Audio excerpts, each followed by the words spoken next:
Media మిత్రులకు ముందుగా నా యొక్క ధన్యవాదాలు.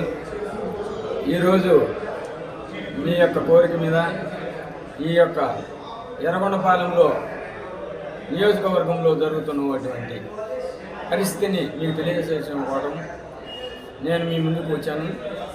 ఎర్రగొండపాలెం నియోజకవర్గంలో రోజు రోజుకు అవినీతి అక్రమాలు జరుగుతున్నాయి. అది నేను చెప్పడం కాదు, ప్రజలందరికీ తెలుసు. ప్రజలు నిత్యం చూస్తున్నారు. ముందుకు వచ్చి చెప్పడానికి కూడా రాలేని పరిస్థితుల్లో ఈరోజు ఎర్రగొండపాలెం ఉంది.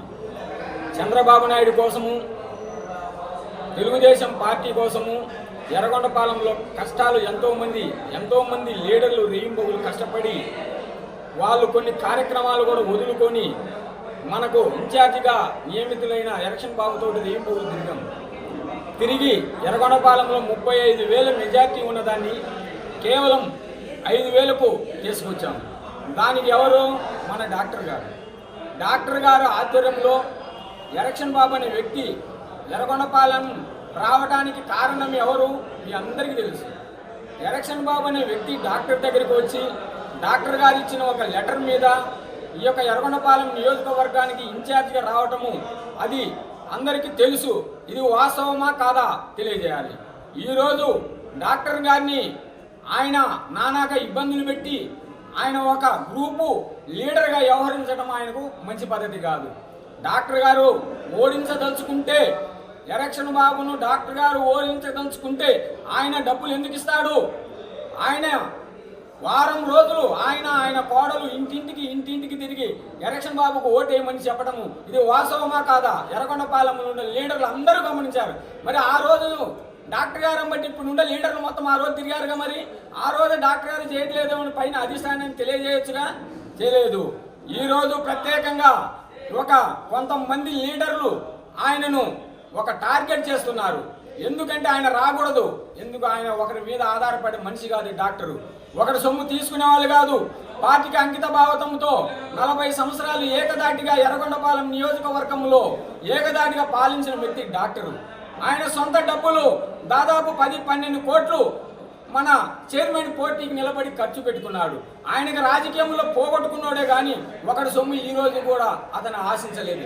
అలాంటి పెద్ద మనిషిని ఈ రోజు నిర్దాక్ష్యంగా ఎవడు పడితే ఎవడు తీసేసి మాట్లాడుతున్నాడు. కానీ ఇది మంచి పద్ధతి కాదు. ఈ రోజు ఎర్రగొండపాలెంలో జరిగే అవినీతి అక్రమాలు మీ అందరికీ తెలుసు. ఇసుక మాఫియా నేస్తుంది. ఇసుక మాఫియా ఎవరు? ఇసుక మాఫియా వెనకాల ఎవరున్నారు? ఈ రోజు టన్నుకు 300 వసూలు చేస్తున్నారు.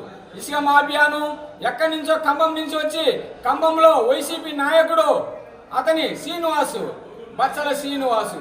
ఈ బచ్చల శ్రీనివాసు అనేవాడు మన ఎర్రగొండపాలెం నియోజకవర్గంలో ఎవరికైనా తెలుసా? తెలియదు.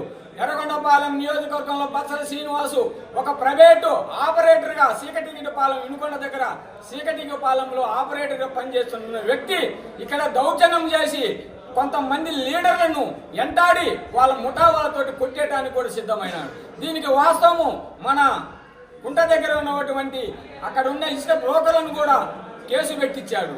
ఇది ఏంటి? ఈ దుర్మార్గమైన పని. మన నియోజకవర్గానికి వచ్చి మన ఏరియాలో మనోళ్ళ మీద కూడా తప్పుడు కేసులు బనాయిస్తున్నాడు. దీని వెనకాల ఎవరున్నారు, ఎందుకు చేపిస్తున్నారు అనేది కూడా నిర్ధారణ తేలుతుంది. మేము కూడా రాను అందరము కలిసి లోకేష్ అయితేనేమి చంద్రబాబు నాయుడు కూడా కలిసి చెప్పడానికి కూడా సిద్ధమవుతున్నాము. ఇంకొకటి కూడా ఈరోజు ప్రతి దానికి కమిషను, ఇల్లు కట్టుకోవాలంటే కమిషను, జాబ్ కార్డు రావాలంటే కమిషను, ఆ నుంచి ఐటీడీ వర్కులకు కమిషను, ప్రతి వర్కుకు ఈరోజు సీసీ రోడ్డు వర్కులు వేశారు. బిల్లులు ఇంతవరకు రాలేదు. అప్పుడు 8% అన్నారు, ఈరోజు 12% వసూలు చేస్తున్నారు. ఐటీడీ డిపార్ట్మెంట్ ద్వారా దోర్నాల మండలంలో కొన్ని ఊర్లు శాంక్షన్ అయినాయి. మరి దోర్నాల్లో కష్టపడి పనిచేసిన వాళ్ళు లేదా? వాళ్ళకి అవకాశం కల్పించరా? ఆడ కష్టపడి రెయ్యింబోగుడు దోర్నాలలో లీడర్లు నిద్రపోకుండా దోర్నాల మండలాన్ని తెలుగుదేశం పార్టీని కష్టపడి పనిచేశారు. మరి అట్లాంటి దోర్నాల మండలంలో నువ్వు కనిగిరి నుంచి చంద్ర అని ఒక లీడరు, ఒక ముఠా నాయకుడు చంద్ర అని అతని ఆధ్వర్యంలో ఈరోజు మొత్తం దోర్నాల మండలం వర్కులు నడుస్తున్నాయి. ఇది నిర్ధారణ తేలుతాము. ముందుకు రాండి. ఇది వాస్తవమా కాదా? ఇలాంటి పనులు చేసి ఇక్కడ ఉన్న పార్టీని భూస్థాపితం చేసి ఇక్కడ పార్టీని నష్టం చేస్తున్నారు. ఇది మంచి పద్ధతి కాదు. ఇప్పటికైనా కానీ గమనించి పైనున్న అధికారులు కానీ పైనున్న లీడర్లు కానీ రాష్ట్ర ఆఫీసుకు తెలియజేస్తాము. మా శాయశక్తులు మేము వెంటాడి దీన్ని నిర్మూలించడానికి మేము కంకణం కట్టుకున్నాం. ఇప్పటి నుంచి కూడా డాక్టర్ గారు కూడా సిద్ధంగా ఉన్నారు. రేపు 1వ తారీఖు నుంచి కూడా గ్రామానికి వెళుతాం. మేము ప్రతి మండలానికి వెళ్తాము. ఇక్కడ జరిగే విషయాలు ప్రతిదీ కూడా పార్టీ ఆఫీస్కి తెలియజేస్తామని మీ అందరికి సమాముఖం తెలియజేస్తున్నాను.